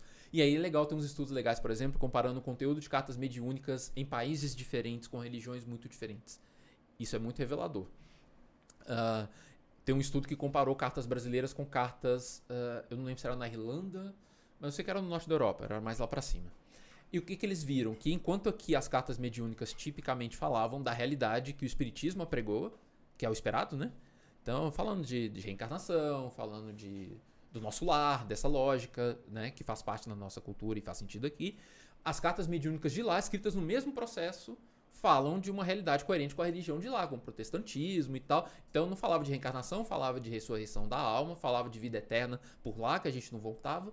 Inclusive, algumas cartas falavam que essa coisa de reencarnação, de não sei o que, era coisa de países tropicais, sabe? É um negócio... Aquele pessoal lá de baixo fica acreditando em bobagem, sabe? Então, olha que interessante. Creio. É o mesmo processo em termos psicológicos, por exemplo, aquilo que a gente chama de dissociação, que é essa capacidade de desconectar coisas que internamente na sua cabeça costumam estar juntas. Por exemplo, planejar o que você vai escrever e escrever, normalmente está junto, né? Você pega um papel e fala, vou escrever tal coisa, aí você vai e escreve. Então, na hora que isso se separa e você escreve coisas sem perceber, isso em termos psicológicos a gente chama de dissociação, que não necessariamente é patológico. Mas esse mesmo processo acontecendo em contextos culturais diferentes, vão cada um beber da sua cultura e gerar resultados completamente diferentes. Isso faz a gente pensar, né? Nossa, muito. Quando você me falou... Tá. O cara tá diferente. Mudou, né? Mudou O Wagner mudou agora, né? Tá bem diferente o Wagner. Não, quando você me falou da primeira pesquisa, eu já estava assim, nossa, né? Poxa, eu já estava já pensando mais pro lado da religião. Aí agora você já me falou da pesquisa, eu já tô... Não, putz, não. Então é uma discussão grande, tá? Não tô batendo martelo. Eu tenho minhas convicções pessoais, obviamente, né? Eu sou ateu. Sim. Consigo entender esses fenômenos por essa via. Mas a gente consegue, como o ser humano é muito versátil na hora de organizar as crenças, você consegue justificar de 1 milhão de formas diferentes. Exato, são assim, o ser humano vai ter o próprio viés. E o viés cultural, assim, da tua realidade cultural, sociocultural, ele é muito... Como que você dissocia isso? Pois é, não tem como. A gente consegue nas pesquisas, entre aspas, dissociar quando a gente, por exemplo, compara culturas diferentes, como foi o caso. Então... Aí você vê o efeito da cultura separada de outros efeitos. Por exemplo, é o mesmo ser humano, biologicamente falando, tem os mesmos vieses, as mesmas capacidades, é o mesmo cérebro, falando grosseiramente, mas em contextos muito diferentes, aí o resultado é muito diferente. Nossa. E aí você vira e fala, tá, provavelmente essa diferença é cultural, sabe? Então você tem que fazer isso. Mas na vida individual, se você pegar você, não, tá tudo junto. Aí, por isso que a gente fala que o ser humano é biopsicossocial. Todo aluno de psicologia no primeiro semestre ouve algum professor falando isso. O ser humano é biopsicossocial. E aí a sua genética, experiências, né, bem básicas de desenvolvimento, nutrição da sua mãe quando estava grávida de você, se ela usou drogas ou não, tudo vai entrar em jogo para ter esse lado biológico, mas tem a cultura. Se você nascesse num país árabe, você seria completamente diferente, ou pelo menos em boa parte diferente do que você é hoje. Mas tem um lado também seu, individual, a sua história de vida, a forma como o seu temperamento foi se desenvolvendo ao longo da vida e virou sua personalidade. Então é sempre essas 3 coisas a ponto de estar quase indistinguível. Sabe? Quase indistinguível. Não, é uma miscelânea, é um negócio muito interligado. De novo, complexidade. Complexidade. Né? Então, por isso que a gente tem que ficar o tempo todo pensando, não adianta. É um pouco, não sei se vale a pena pensar nisso, mas você estava na maratona aí dos podcasts, com o seu convidado anterior, falando da complexidade, da gente ter que ouvir o outro, porque as motivações dele podem ser completamente diferentes das nossas e incompreensíveis para nós, que vamos julgar rápido demais. Então, de novo, dar um passo atrás, tentar entender o outro na complexidade dele. Exatamente. E esse conceito de biopsicossocial, ele, assim, faz todo sentido o tempo todo, assim, quando a gente vai fazer essa análise. Só que, mais uma vez, quando a gente pensa em ciência nua e crua, em termos de tratamentos de saúde, quando não são em campos psicológicos, muitas vezes a esfera da saúde ela vai conseguir você vai ter a mesma resposta positiva ou negativa, enfim, para algum estudo, igual em qualquer país que você for testar determinado tratamento, ou, enfim, Um remédio, por exemplo. de um remédio. Uma vacina. Exato, uma vacina, né? Que essa questão cultural, de crença ou social, não vai interferir. Ele é aquele resultado em qualquer lugar, padronizado, porque é a questão biológica, né? Assim, eu não sei se eu estou falando coisa errada em termos, mas agora quando a gente vai para esse aspecto do psicológico, psiquiátrico, enfim, aí essas questões estão muito envolvidas. Sim. Inclusive em relação ao placebo, hipnose, que era um assunto que você quis enveredar, a gente pode falar nele. Então, fechei aquele ponto, a gente pode voltar para esse agora, para esse lado. Estava lembrando das pesquisas sobre placebo, por exemplo, que aí fazem interface entre sugestão, que tem a ver com hipnose, e o efeito biológico de remédios. É um fenômeno super interessante o placebo, né? Se você pensar na capacidade do seu corpo de fazer você responder terapeuticamente ou negativamente, que é o oposto do placebo, que é o nocebo. Então, a quinta série do pessoal por favor, deixa a quinta série descansando, tá? Tem um efeito placebo e o efeito nocebo, que é o oposto do placebo. Então, por conta do que você acredita, você pode ter um efeito terapêutico ou um efeito ruim, só porque você acredita. E aí tem umas pesquisas legais mostrando, por exemplo, que comprimidos placebo. Então, os dois são de pílulas de açúcar, tem nada ali que tem a ver com a doença. Mas se um comprimido é pequeno e o outro é grande, o efeito placebo no grande é maior. Se um comprimido é branco, por exemplo, ou uma cor assim, meio sem gracinha, e o outro é vermelho, o vermelho tem mais efeito. Uma vacina, placebo, sei lá, se uma dói e a outra não dói, a que dói causa mais efeito. Olha que interessante. Então, assim, mostrando o tanto que nós somos enviesados mesmo. Então, só de a coisa te incomodar, por exemplo, doer, é mais difícil tomar o remédio, você dá mais valor. Se é mais caro, eles pegam, tem várias pesquisas com isso. Pega 2 remédios, fala, ó, para sua dor de cabeça. Esse aqui é um comprimidinho que nós estamos lançando, vai custar R$2 no mercado. E tem esse outro aqui que ele vai custar R$75 o comprimido. Toma os dois e me fala qual que melhorou mais sua dor de cabeça. Aí sistematicamente, né? Eu tô falando aqui de uma forma improvisada, mas sistematicamente, o que custa R$75, a pessoa vai falar que melhorou mais, mas é o mesmo comprimido. Não é à toa que essas campanhas de marketing, publicidade, investem tanto nesses estudos e de como você se comporta para te oferecerem produtos, e produtos, e produtos, e produtos. Por isso que a gente é tão vendável desse jeito, né? E a gente tá o tempo inteiro, você tá achando que você tá tomando decisão livre, espontânea, e nem tá. Nada mais. Não sei nem mais se a gente tá tomando, se a gente tá aí achando que a gente tá super livre e a gente tá o tempo inteiro sendo compelido aí nas nossas decisões. Esse é um assunto bem difícil, é o tal do livre-arbítrio. O livre-arbítrio. Que por um lado é um pressuposto, a gente precisa assumir o pressuposto do livre-arbítrio para várias coisas, por exemplo, a justiça. A pessoa foi lá e matou a outra. E aí, se você tira o livre-arbítrio da jogada, como você vai condenar alguém? Você vai falar que não, ele foi movido por um monte de forças e tal, ele não teve responsabilidade nenhuma nessa escolha. Não dá. Então, por um lado, até culturalmente e pragmaticamente, a gente tem que assumir algum nível de livre-arbítrio. Sim. Ok. E eu sou a favor, tá, gente? Que as pessoas sejam responsabilizadas pelo que fazem. Sim. Ao mesmo tempo, os estudos vêm mostrando tanto que... Estudos cognitivos mesmo, baseado em evidência, coisa bonitinha. Mostrando que boa parte das nossas decisões, elas são inconscientes, movidas por vieses de vários tipos. A gente acha que a gente é muito racional e tal, mas na verdade o que a gente faz muitas vezes é tomar decisões por motivos emocionais, de forma totalmente inconsciente, e para depois você racionalizar e justificar. Sabe? Isso tem 1 zilhão de pesquisas, a gente podia falar só disso aqui. Pra ver o tanto que a gente é bugado mesmo. Bugado. Sabe? A gente é bugado, de verdade. Bugado. Que eu sou sequelada, isso aí eu já tenho essa consciência faz um tempão já, no caso. Já faz um tempo já que eu já assumi isso. Mas é impressionante o tanto que o nosso, assim, que o nosso cérebro, ele tem esses gatilhos de atitudes, né? E o quanto o pessoal já entendeu isso bastante tempo. E tem se debruçado em cima disso, né? Dessa parte comportamental. Sim. O viés de confirmação é um dos exemplos mais óbvios que todo mundo conhece aí na internet. A maioria das pessoas já ouviu falar disso em algum lugar. Olha, é uma coisa tão exemplar de como a gente é bugado, o tal do viés de confirmação, porque que é o que é a nossa tendência a buscar evidências que confirmem o que a gente acredita, a gente tá afim, né? E de jogar para baixo do tapete aquilo que vai contra. Então, você realmente vai coletar aquilo ali que confirma a sua crença, só que você não faz isso racionalmente, de propósito, conscientemente. Então, a gente pode pensar no cenário político, essas coisas.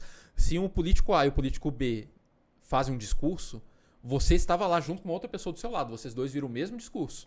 Um vai achar que aquilo foi ridículo. Como que ele tem cara de pau de falar uma coisa dessa? Que absurdo, esse cara tinha que estar preso. Enquanto o outro do lado fala, nossa, é isso aí mesmo. Falou tudo, representou. É o mesmo discurso, mostrando que cada um recebeu uma informação, sabe? É como se cada um tivesse pegado um pedaço ali que lhe convinha, conforme suas crenças prévias. E a gente tem vários estudos mostrando que esse processo é guiado em boa parte por crenças prévias. E aí você tenta ajustar a realidade àquilo que você já acredita. Só que pra você está sendo perfeitamente racional. E é por isso que muitas vezes a gente chama os nossos adversários ideológicos de burros. Sim. Porque eu tô sendo perfeitamente racional e cheguei a uma conclusão totalmente oposta à sua. Se eu fui perfeitamente racional na minha, você foi burro na sua. Se você fosse racional, você tinha chegado na mesma. Entende? Gente. Então é muito complexo. É por isso que esse é um dos motivos, não único, mas um dos motivos pelos quais é tão difícil você fazer o outro mudar de ideia. E porque discutir na internet, por exemplo, quase sempre é perda de tempo. Nossa. Pelo menos no nível individual. Se eu tô debatendo com você ali no Twitter, sei lá, na mesma sequência ali da conversa, né? É quase impossível a pessoa mudar de ideia. Falar, não, realmente, eu não tinha pensado por isso, você tem razão. Ainda mais se for público. Porque aí tem outros vieses em jogo. A aceitação social, a gente é muito sensível à avaliação dos outros. Então você publicamente aceitar que um adversário... Provar. Você tem que se provar, né? Ali você aceitar que um adversário te venceu ali na argumentação e você fala, não, cara, você tá certo.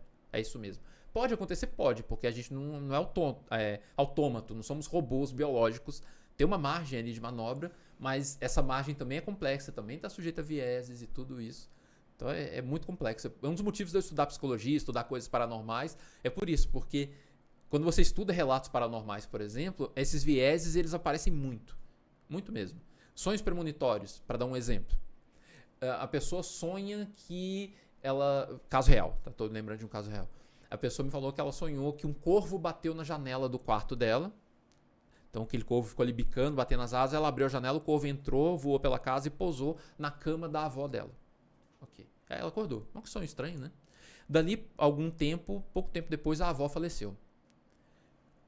Ela, já tendo um conjunto de crenças prévias, o que ela pensou? Foi um sonho premonitório. Porque o corvo, como a gente sabe culturalmente, é símbolo de mau agouro. O corvo pousou na cama da avó, é um anúncio de que ela ia morrer.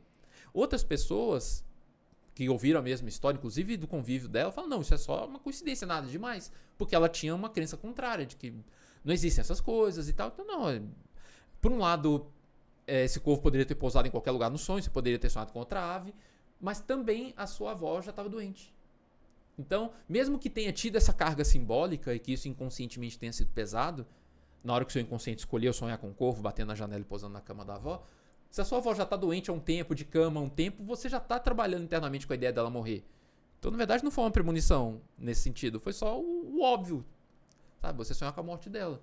Então, percebe que a mesma coisa pode ser interpretada como paranormal ou não paranormal por conta das crenças prévias, dos nossos vieses. Então, quando a gente estuda curas espirituais, quando a gente estuda mediunidade, relatos de abdução por alienígenas, tudo isso a gente tenta entender também se tem componentes psicológicos ali que poderiam ajudar a entender partes dessa história. E muitas vezes sim. O fenômeno da abdução tem muito disso. O suposto sequestro de pessoas por alienígenas e casos ufológicos em geral. A gente vê, por exemplo, dois fenômenos. Estou voltando para a hipnose toda hora. Um deles é na hipnose, que são as falsas memórias. Então, muitas pessoas, por conta dessa ideia disseminada na ufologia de que a hipnose ajuda a recuperar memórias, que os ETs, na hora que te sequestram lá e fazem experimentos com você, eles apagam a sua memória para você poder tocar sua vida. Para eles poderem, inclusive, te abduzir de novo e continuar fazendo os experimentos. Uma vez que essa crença está disseminada, vem naturalmente a ideia de como vamos tentar driblar isso para não sermos escravos dessa força externa mandando na nossa vida. E aí, culturalmente, a coisa da regressão, né? Regressão de vidas passadas e todo tipo de coisa, a hipnose rapidamente foi recrutada para ser usada com pessoas que suspeitavam ser abduzidas. E como a hipnose produz muitas vezes, não necessariamente sempre, mas muitas vezes falsas memórias, começam a pipocar relatos de abdução por alienígenas. E pra pessoa que tá vivenciando aquilo, eu já fui hipnotizado 1 milhão de vezes, porque eu uso hipnose na prática clínica quando tem a ver com o caso, quando faz sentido. Quando você é hipnotizado e se lembra de alguma coisa numa regressão, independentemente daquela memória ser precisa ou não, a sensação subjetiva é de que ela é muito precisa. É muito claro, vem como se fosse um raio na sua cabeça, sabe? Eu me lembrei, como se destravasse uma porta mesmo. Então olha o perigo. Você se lembra de uma coisa que muitas vezes é falsa, é uma informação falsa, mas ela vem com a certeza de que aquilo é verdade, vem com um selo subjetivo assim de que é verdade. E muitas pessoas mudaram a vida completamente. Eu conheci uma mulher uma vez, americana, que ela retirou o útero cirurgicamente para parar as abduções, porque dentro do que é dito normalmente na ufologia, as mulheres são sequestradas para gerar fetos híbridos e tal. Ela retirou o útero para parar as abduções e ela não se envolvia afetivamente com ninguém, porque nos relatos é dito que muitas vezes a pessoa que está junto ela é levada também, ou se a pessoa tem filhos, o filho é abduzido também. Então a vida inteira ela evitou namorar, evitou se aprofundar numa relação e muito menos ter filhos. Só que ela tirou o útero e adivinha, as abduções pararam? Não. Ela continua tendo experiências subjetivas e aí o cérebro tenta acomodar isso. Eu tirei o útero, como assim eu ainda estou sendo abduzida? Os ETs, eles criaram um útero artificial e eles usam em mim, eles me implantam esse útero artificial para eu continuar sendo reprodutora. Olha o perigo potencial disso. De você, muitas vezes, através de uma falsa memória, estruturar sua vida inteira ao redor de uma coisa tão danosa que é a crença de que sua vida está controlada por alienígenas malignos. Sabe? Então, esse é um exemplo muito simples no sentido de ser direto, de mostrar o tanto que é perigoso. Horror. E um outro fenômeno é a paralisia do sono, que também muitas pessoas passam por esse processo, é muito mais frequente que a hipnose, porque a grande maioria das pessoas nunca foi hipnotizada, nunca fez uma regressão, ao mesmo tempo que boa parte de nós já passou por uma paralisia do sono, que é aquele fenômeno em que você acorda, não consegue se mover, só consegue abrir os olhos. É como se o seu cérebro estivesse dormindo e acordado ao mesmo tempo. Algumas funções, falando simplificadamente, que são típicas de você dormindo estão ativadas e outras que são típicas de você acordado estão ativadas. Então você consegue abrir os olhos, ver o seu quarto, você consegue pensar, nossa, tô acordado. Mas ao mesmo tempo o seu corpo está paralisado, porque esse processo de paralisia é normal quando você está dormindo. Até uma proteção, né, para evitar que você saia correndo a cada pesadelo. E a capacidade de sonhar também está ativa ali. Então você de olho aberto você consegue sonhar. Então literalmente você alucina, porque você está sonhando, mas você está vendo o quarto e as duas coisas se sobrepõem. E aí dependendo do contexto cultural, você vai ter essas alucinações compatíveis com o que você esperaria numa situação daquela. Então, em grandes cidades, né, São Paulo, Rio de Janeiro, Nova York, qualquer grande cidade do mundo, essa cultura mais urbana, as pessoas muitas vezes veem alienígenas. Mas se você vai, por exemplo, para a Idade Média, lá tinha os íncubos e súcubos, que eram aqueles demônios que molestavam sexualmente as pessoas durante o sono. Se você vai no interiorzão do Brasil, como eu já fui muitas vezes, também no norte do Brasil também, lá no Maranhão, já vi casos lá também, não é só no interior de Minas, que rola dessa figura folclórica que é a pisadeira. Eu já ouviu falar da pisadeira? Mas explica pro pessoal o que é uma figura folclórica descrita na forma de uma mulher muito velha, com cabelos bagunçados, brancos, roupas rasgadas, dentes bem podres e hálito asqueroso. E essa figura ficaria montada em cima da pessoa, agachada assim em cima dela, com os pés, por isso que é pisadeira. Ali aterrorizando a pessoa e tal. Então depende do contexto, você vai ver coisas diferentes durante a paralisia do sono. E aí muitas pessoas tendo essa experiência passam a ter a vida dali pra frente acreditando que são abduzidas. E isso mudando a vida, fazendo escolhas como nunca ter filho, nunca ter marido, nunca ter esposa, fazendo hipnose e isso reforçando essa experiência, vira um ciclo ali. Então olha como é que esses vieses humanos, esses fenômenos explicáveis pelo que a gente sabe da psicologia, da neurociência e tal, tem interface com o sobrenatural.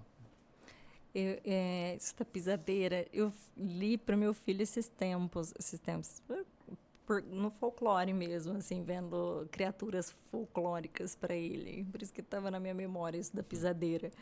E então a hipnose, ela é considerada como uma pseudociência? Não, ela de fato ela alcança essas.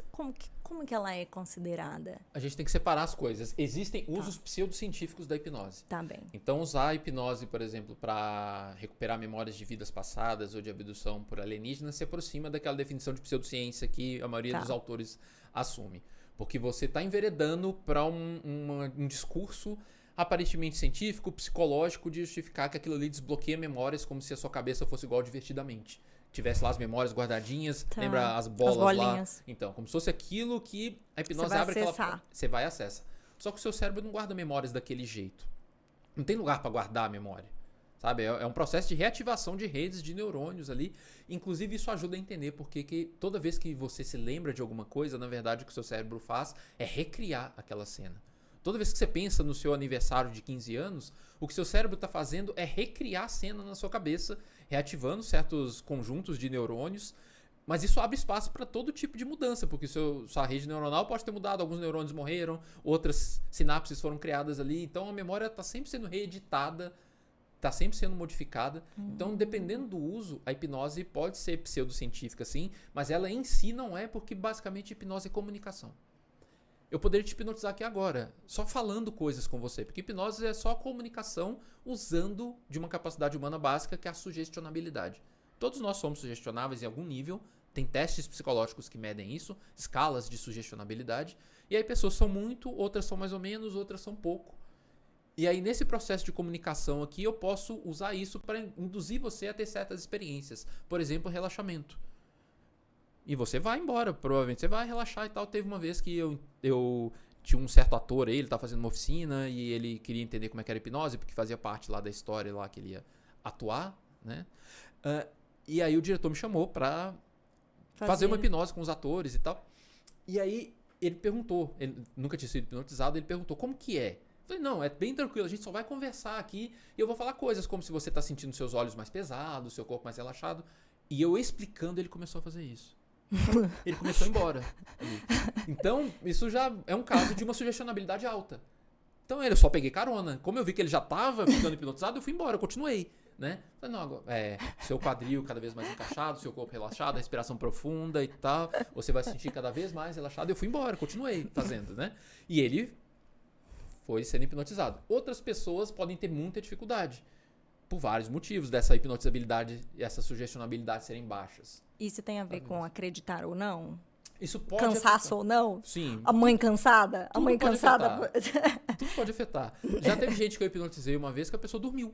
Ela tava tão cansada dormi, que na hora que ela foi relaxando, ela dormiu.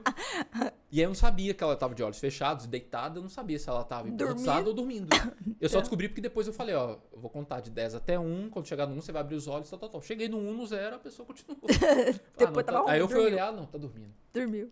Então, é um processo de comunicação usando sugestionabilidade, não tem nada demais. Então, a hipnose é muito boa para algumas coisas. As evidências mostram que, por exemplo, para ansiedade, pode ser bem bacana. Para controle de dor, pode ser bem bacana. Então, acho que é um dos eu mais vi isso de estudos para controle de dor crônica, né? Então, eu tenho muitos pacientes com dor crônica. E aí, se fizer sentido para o paciente, se ele quiser, a gente usa hipnose. Se ele não quiser também, tudo bem, não tem o menor problema. Porque a hipnose, na verdade, ela é coadjuvante. Isso as pesquisas também mostram. Não é que você vai fazer uma terapia só de hipnose. Isso normalmente não é eficaz. Por mais que a pessoa, muitas vezes, tenha um resultado rápido e ela sente que resolveu, mas dali a pouco tempo, muitas vezes, volta. Então, é a psicoterapia normal e uma parte da sessão a gente faz a hipnose. Tem coisas que ela funciona mais ou menos, a evidência é incerta, por exemplo, depressão. É um dos casos que você ainda não pode falar com muita segurança que a hipnose ajuda, sabe, incrementa a terapia. E para outras situações é péssima, por exemplo, memória.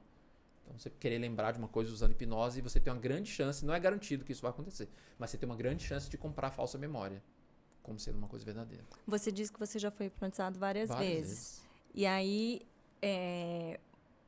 você sabendo disso, né? Que então, isso de poder ter falsas memórias, tá? Você já foi testado nesse sentido? Também. Já foi também? Já fui também. E você teve isso? Você vê imagens mentais na sua cabeça e como você está num estado relaxado, muito profundo, você não dorme, tá? A hipnose não é sono. Você não desliga, você não perde a consciência. Às vezes as pessoas têm esse medo, né? Sei lá, a pessoa vai roubar minha senha do banco, vai me fazer andar de 4. Eu nunca fiz. Essas coisas, tá? Isso tudo normalmente é mito mesmo. Mas como você experimenta esse senso de uma certa involuntariedade, você tá ali relaxado, sentindo umas coisas que você normalmente não sentiria, sabe? Um tipo de barato diferente e tal. Vem imagens mentais. Então eu já fiz várias dessas, inclusive em algumas seitas dessas. Eles faziam certos processos que eles chamavam de visualização, mas que quando você vê a estrutura do que eles estão falando, a linguagem, o passo a passo que eles fazem, é hipnose. Eles estão fazendo uma hipnose em grupo ali. E aí eu vi várias coisas. Só que eu sabendo que a hipnose causa falsas memórias, então pra mim foi uma viagem interessante, curiosa, mas que veio só do meu cérebro mesmo, que não é uma memória. Inclusive, em alguns desses grupos, um desses grupos em particular, eles fazem você voltar para uma vida passada em que você viveu em outro planeta. Então eu me vi em outro planeta e tal, vi lá como é que era o céu era meio laranja, tudo diferente. Mas por mais que venha dessa forma tão acachapante, sabe? É um negócio que vem assim, Concreto. parece que abre uma cortina na sua cabeça. Olha só E que você vê. coisa. A gente sabe que... Os perigos disso, né? a gente sabe que é falsa memória porque a gente tem várias pesquisas mostrando isso. Você consegue induzir falsas memórias com hipnose e a pessoa vai sair dali descrevendo como se fosse uma memória verdadeira. Tem vários estudos mostrando isso. Então, pode ser muito bacana se você usar de forma científica, de forma correta. Não tem nada de sobrenatural, não tem nada demais. É comunicação e sugestão, mas pode virar pseudociência dependendo de como se aplica. A ferramenta na mão de quem está usando, né? É um pouco por aí. E qual é a diferença de hipnose e regressão? A regressão é uma das aplicações possíveis, embora não recomendada normalmente, da hipnose. Que você pode usar a hipnose para várias coisas. Por exemplo, analgesia. Né? Então, para dor e tal, você induzir a pessoa a estar lá no estado de hipnose, vamos chamar grosseiramente, tem toda uma discussão até se existe o tal do estado. Tá? Para você ver que o negócio é complexo. Mas a pessoa tá lá, de olhos fechados, relaxada, e ela tem uma dor crônica, ou sei lá, A minha esposa, por exemplo, que tá aqui no estúdio, ela uma vez se queimou com um ferro de alisar cabelo. Uhum. Ela deixou cair na coxa. E ficou mesmo, queimou bastante. Ferro de alisar cabelo, gente. É muito homem mesmo descrevendo, Agora, né? sei lá o nome disso, O ferro gente. de alisar cabelo. Como é que chama eu isso? precisei fazer uma pausa Chapinha. para isso, que nós estamos em 3 mulheres aqui Chapinha, no verdade. estúdio. Vai, Chapinha tá. que chama. Eu Aquele ferro de precisei. passar roupa lá que passa no cabelo. Ah. Ela deixou cair na coxa e realmente queimou, mesmo. Não, mas queima mesmo. Não, e queimou assim, ficou aquela marca. Até hoje ela acho que ela tem uma marquinha assim, ficou um pouco na pele.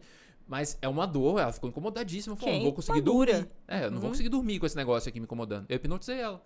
E aí ela conseguiu dormir naquela noite, falou que a dor realmente diminuiu muito. Parece que não zerou, mas diminuiu bastante. Então, essa é uma aplicação simples e que dá pra fazer. Mas, tá vendo? Agora fui eu que perdi a pergunta. Qual que era a outra parte? Da diferença de regressão. Essa é uma e aplicação que não tem nada a ver com regressão. Né? Foi só desligar, falando grosseiramente, essa dor para ela não sentir. Uma outra aplicação é você usar esse mesmo estado de relaxamento para falar, olha, tem vários caminhos, né? Tem vários jeitos, mas um deles é a pessoa está hipnotizada, você fala, agora eu quero que você visualize na sua frente uma escada descendo, e você vai descendo esses degraus como se fosse indo para o interior da sua mente, e a cada degrau, a cada andar que você desce é uma memória nova que é desbloqueada, e você vai começar a ver cenas da sua infância, da sua vida passada e tal, me conta o que você tá vendo. Aí a pessoa começa a falar, eu tô vendo uma imagem aqui de uma rua de pedras, e tem umas pessoas com umas roupas meio antigas e tal, e aí a pessoa fala, muito bem, você tá se lembrando, isso é a sua vida passada, conta mais, entende? Então é uma outra aplicação completamente diferente daquela da dor. Sim. O objetivo é diferente, e o caminho que tá seguindo é diferente, e o resultado também é diferente. Porque o manejo da dor aqui é uma coisa que a gente vê pelas pesquisas, que tem uma utilidade, faz sentido e funciona. Já você se lembrar de uma vida passada, a gente não tem boas evidências de que você de fato está se lembrando de vidas passadas, e sequer que vidas passadas existem do ponto de vista estritamente científico, mas você tem evidências de que a hipnose produz falsas memórias com uma frequência considerável. Então, é um uso que, por um lado, a gente não recomenda. Inclusive, o Conselho de Psicologia já liberou notas em ocasiões, inclusive em vários países, recomendando que os profissionais não usem, os psicólogos não usem hipnose para recuperar memórias, por conta desse problema todo. Começou lá nos anos 90. Tá. Então quando a gente fala de regressão, é essa questão de recuperar memórias. Assim, a de regressão, supostamente recuperar, né? Tá, de supostamente recuperar memórias. Tá. Às vezes as pessoas confundem mesmo. Já aconteceu na clínica de eu falar, olha, por esse seu caso, uma das ferramentas que eu cogitei foi hipnose. O que você acha da gente usar e tal, porque sempre o paciente que vai concordar ou não, né? E aí ele falou, mas eu tenho medo de regressão. Eu não tava falando de regressão, eu tava falando de manejo de dor. Então tem muito no imaginário essa ideia de que hipnose e regressão são a mesma coisa, mas não são, como eu disse. Não, tá certo. Leal, eu acho que tem alguma coisa que que seria importante pontuar dentro, assim, tem um monte de coisas, eu digo, mas assim, dentro dessa nossa proposta inicial. Sim, eu acho que uma coisa bacana dentro dessa, acho que talvez a grande palavra-chave desse nosso papo hoje foi complexidade. Tem aquele livro famoso do Carl Sagan, que é O Mundo Assombrado pelos Demônios. Carl Sagan, aquele divulgador científico norte-americano, astrônomo, bastante conhecido. Nos deixou muito cedo, infelizmente. E ele deixou esse livro, entre outros, que é muito bacana, que é um livro talvez uma porta de entrada bacana para Carl Sagan, que é O Mundo Assombrado pelos Demônios, e o subtítulo é A Ciência Vista como uma Vela no Escuro. Então ele discute bem essa coisa de ciência e pseudociência com uma linguagem bem amigável, sabe? Bem gostosa. É um livro assim que eu super recomendo. Legal. Tem algumas poucas coisas ali que já estão um pouco ultrapassadas, mas ainda é um livro que é uma porta de entrada bem legal. E no começo, na introdução, ele conta um caso dos pais dele, que as duas grandes lições que o pai e a mãe ensinaram para ele. Ele conta que ele estava lá em Nova York, naquela região lá, e olhando para o horizonte, ele falou que conseguia ver a Europa lá do outro lado, a África, eu não lembro qual dos dois ele falou. Mas que ele conseguia ver lá na frente, depois do oceano e tudo, o continente que ficava do outro lado. E aí a mãe olhou para ele e falou, não, você não consegue ver. E ele, criança, pensando, não, mas como que ela sabe que eu não consigo ver? E aí ele ficou com essa coisa do ceticismo na cabeça. Por que ela desconfiou? Como que é possível você desconfiar de uma coisa que o outro está falando? Ao mesmo tempo que o pai, na mesma época, ele era criancinha, menos de 10 anos, o levou na Feira de Ciências lá de Nova York, aquela famosa Feira de Ciências, se não me engano, de 1939. E ele ficou muito encantado com a coisa da ciência e tal. E ele resume, naquela introdução do livro, a importância da gente ter duas qualidades fundamentais se você quiser pensar cientificamente na vida, que é ter o ceticismo e a capacidade de se admirar. As duas coisas juntas. Porque muitas pessoas têm um ou outro. Então, se você só tem a capacidade de se admirar, o mundo é maravilhoso, o universo é maravilhoso e cheio de possibilidades. Isso abre a porta para um monte de charlatanice, para um monte de terapias controversas e energias e coisas que vão te curar milagrosamente.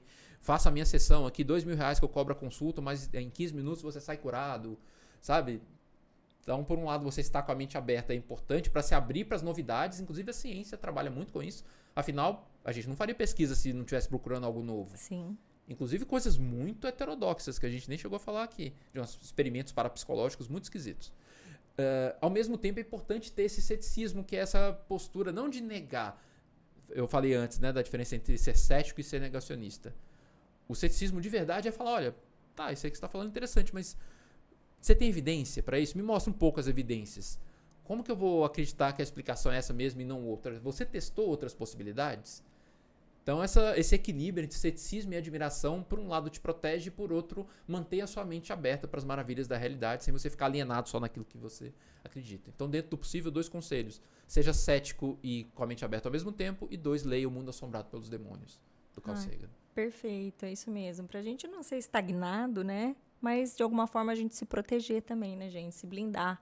Porque senão a gente fica muito vulnerável, mas, de novo, senão a gente fica estagnado. Então, esse equilíbrio. A complexidade, tem que ter o meio do caminho aí. Se abrir, mas não tanto. Né? E não ser cético, mas não cretino, negacionista, etc. Exato. Eu amei esse bate-papo. Eu também adorei, obrigado pelo convite. Poderia ir trazendo várias coisas.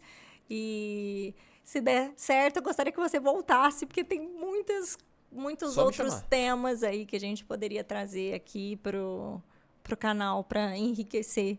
Eu adorei. Só me chamar. Obrigado. Inclusive, se vocês quiserem entrar em contato, @ideltapsi no Instagram. Eu costumo responder os directs. Então, me manda mensagem lá no @ideltapsi. Isso. A gente vai colocar aqui de novo. Toda vez quando a gente traz aqui também o convidado, a gente sempre coloca aqui o @ pro pessoal entrar em contato. Então, entrem, sigam lá o perfil. Você tem ativo o seu perfil lá? Sim, bem ativo. É bem eu faço ativo? dentro do possível. É um perfil ainda pequeno, mas eu sempre faço divulgação científica lá. Legal. E eu gosto de responder as pessoas no direct, fico lá debatendo. Já é uma coisa mais só entre eu e a pessoa. Então, às vezes, a gente discorda ali, fica debatendo. É bem legal. É mais saudável. Isso, mais saudável. Legal, perfeito. Então, busquem lá o perfil, sigam o Léo também, porque a gente tem que buscar, assim, referências. Então, é o que eu tenho tentado trazer aqui no canal para vocês. Tá bom? Obrigado mais uma vez. Eu que agradeço. Obrigado. E você que não se inscreveu no canal, se inscreve no canal, já deixa o seu like, compartilha esse conteúdo. Até o próximo episódio. Um beijo. Tchau, tchau.